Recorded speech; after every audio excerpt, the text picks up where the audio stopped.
तो दोस्तों आज हम बात करेंगे मिस्र के गीज़ा पिरामिड के बारे में। आखिर ये मिस्र के गीज़ा पिरामिड क्या है और इसे किसने बनाया और किस मकसद के लिए बनाया गया, और मिस्र के पिरामिड के अंदर में क्या रहस्यमयी चीज़ है, सब चीज़ आपको बताएंगे, पूरे डिटेल के साथ में बताएंगे। तो सबसे पहले आपसे रिक्वेस्ट है कि इस वीडियो को लास्ट तक देखिएगा, और अगर मेरे चैनल को सब्सक्राइब नहीं किए हैं तो सब्सक्राइब कर दीजिए अभी ही।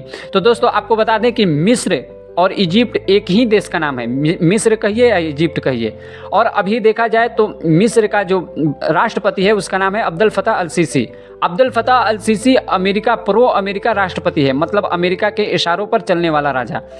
अमेरिका इस दुनिया में दो देशों को सबसे ज़्यादा पैसा देता है, एक मिस्र को देता है और एक इजराइल को देता है। तो चलिए अब आपको बताते हैं कि पिरामिड क्या है, मिस्र के जो गीज़ा पिरामिड है जिसका नाम हम इतना सुनते हैं वो क्या है। तो इस हिस्ट्री को समझने के लिए, इस कंसेप्ट को समझने के लिए, गीज़ा पिरामिड को समझने के लिए आपको आज से 5000 साल पहले इतिहास में जाना पड़ेगा। तो चलिए आपको बताते हैं। आज से 5000 साल पहले दुनिया की सबसे इम्पोर्टेंट चीज़ थी पानी। जिस देश के पास पानी सबसे ज़्यादा होता था वही देश इस दुनिया पर राज करता था। एंड ऑफ कोर्स इस दुनिया में और उस ज़माने से लेकर आज तक दुनिया की सबसे बड़ी नदी, जिसका सबसे बड़ी रिवर जिसका नाम है नाइल रिवर, या उर्दू में कहा जाए तो दरियाए नील, वो कहाँ है तो इजिप्ट में है। इसी वजह से उस ज़माने में इस दुनिया में सबसे ज़्यादा पानी इजिप्ट में हुआ करता था। इसीलिए दुनिया के हर एक कोने से लोग मिस्र में जाकर आबाद होने लगे, जिसके वजह से इजिप्ट दुनिया का सबसे ताकतवर देश बना और यहाँ के लोग दुनिया के सबसे अमीर यानी रिच लोग बने। जिसके बाद इन्हीं में से एक आदमी खड़ा हुआ जिसका नाम था किंग नार्मर। नाम ख्याल रखिएगा, किंग नार्मर, जिसने पूरे इजिप्ट को यूनाइट किया। इजिप्ट में दुनिया की सबसे पहली बादशाहत बनाई। आहिस्ता आहिस्ता यही इजिप्टियन अम्पायर ताकतवर होती गई। किंग नार्मर ने एक बादशाहत बनाई। पहले बादशाहत का कंसेप्ट नहीं था, किंग नार्मर ने ही बादशाहत बनाई और ख़ुद को बादशाह घोषित कर दिया। और अगले 1000 साल तक इजिप्ट ही इस दुनिया पर रूल करता रहा, यानी इस दुनिया का सुपर पावर रहा। कौन? इजिप्ट। इजिप्ट आज से 5000 साल पहले इस दुनिया का सुपर पावर देश था। 1000 साल राज करने के बाद इजिप्ट के जो फिरौन थे उनका कॉन्फिडेंस और बढ़ता गया और वो सोचने लगे कि इस यूनिवर्स में उनसे ताकतवर अब कोई नहीं है, वही इस दुनिया के, वही इस यूनिवर्स के सबसे ताकतवर लोग हैं। इसके बाद एक बहुत ही अजीब कॉन्सेप्ट सामने आया। जब फिरौन, जो इजिप्ट का फिरौन था, उसने एक अजीब ऐलान किया, मतलब उसने खुद को बादशाह नहीं बल्कि खुद को खुदा होने का दावा किया। मिस्र के फिरौन ने खुद को खुदा होने का दावा किया और कहा कि हम ही इस दुनिया का खुदा हैं। इसके बाद इजिप्ट में एक नया रिलीजन बनाया गया कि फिरौन इस दुनिया का खुदा है, वही जिसे चाहे मार सकता है, वही चाहे जिंदा रख सकता है। इसके बाद मिस्र के अवाम में एक बात फैलाई गई कि जब तक तुम फिरौन की गुलामी नहीं करोगे तब तक तुम्हें जन्नत नहीं मिलेगी। इसके बाद डर से लोग जो इजिप्ट के लोग थे वो खुद से फिरौन को पूजा करने लगे और फिरौन को ही खुदा मानने लगे। और आहिस्ता आहिस्ता इन फिरौनों के रिलीजन में भी चेंज आने लगी, यानी तब्दीली आने लगी रिलीजन में। कुछ ही सालों बाद एक अजीब कॉन्सेप्ट सामने आया कि हर एक फिरौन खुदा नहीं है। उनके रिलीजन में क्या तब्दीली आया कि हर एक फिरौन को खुदा नहीं कहिए, हर एक फिरौन खुदा नहीं है, बल्कि सिर्फ वही फिरौन खुदा होगा जिसका जिस्म मरने के बाद हमेशा के लिए ठीक ठाक रहेगा। यानी मरने के बाद फिरौन का जिस्म हमेशा के लिए सही सलामत रहेगा, वही फिरौन इस दुनिया का खुदा है।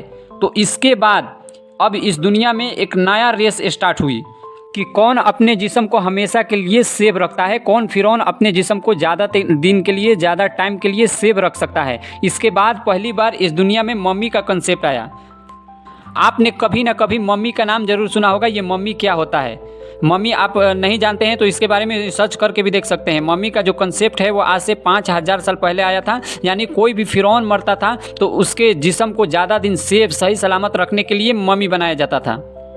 जैसे ही कोई फिरौन मरता था, उस ज़माने के डॉक्टर यानी सर्जन डॉक्टर जो होते थे उस फिरौन के जिस्म से दिल, गुर्दा, दिमाग निकाल लेते थे। फिर इसके बाद उस फिरौन के जिस्म को 40 दिन के लिए पानी में रख दिया करते थे, यानी पानी में डुबो कर रख दिया करते थे।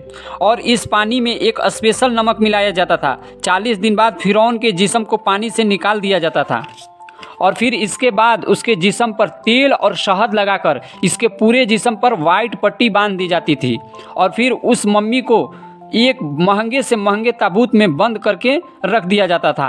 आहिस्ता आहिस्ता सारे फ़िरौन अपने जिस्म को मम्मी बनवाने लगे। ज़्यादा दिन सेफ रखने के लिए अपने जिस्म से दिल गुर्दा निकलवा कर और मम्मी बनाने का जो कंसेप्ट था, जो तरीका था, वो अपनाने लगे। फिर कुछ सालों बाद मम्मी को रखने के लिए एक बड़ी रेस स्टार्ट हुई। एक फ़िरौन चाहता था कि पिछले वाले फ़िरौन से मेरा बिल्डिंग बड़ा हो। तब पहली बार इस दुनिया में पिरामिड का कॉन्सेप्ट आया। यानी कोई भी फ़िरौन जो था वो सोचता था कि जो पहले वाला फ़िरौन गुजर गया और वो जिस बिल्डिंग में दफन है, जिस बिल्डिंग में उसको रखा गया है, उसके बिल्डिंग से मेरा वाला बिल्डिंग बड़ा हो। इसके बाद इस दुनिया में पहली बार पिरामिड का कॉन्सेप्ट आया। ये पिरामिड इतने बढ़ते गए कि आखिर में एक फ़िरौन गुजरा है जिसका नाम है खूफू।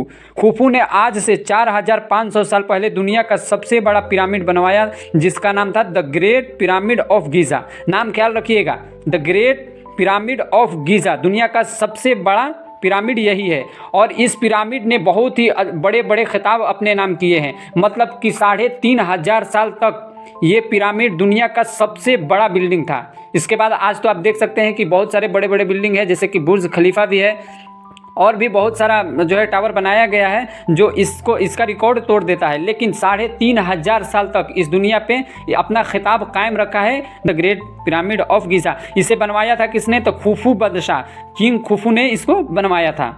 तो दोस्तों आप समझ गए हैं कि पिरामिड क्या है और कहाँ है और कब बनवाया गया। सब चीज़ आपको इस वीडियो में बता दिए हैं। तो उम्मीद करते हैं कि आपको ये वीडियो बहुत ही अच्छी लगी होगी। तो आपसे रिक्वेस्ट है कि मेरे चैनल को सब्सक्राइब कर दीजिए। जय हिंद।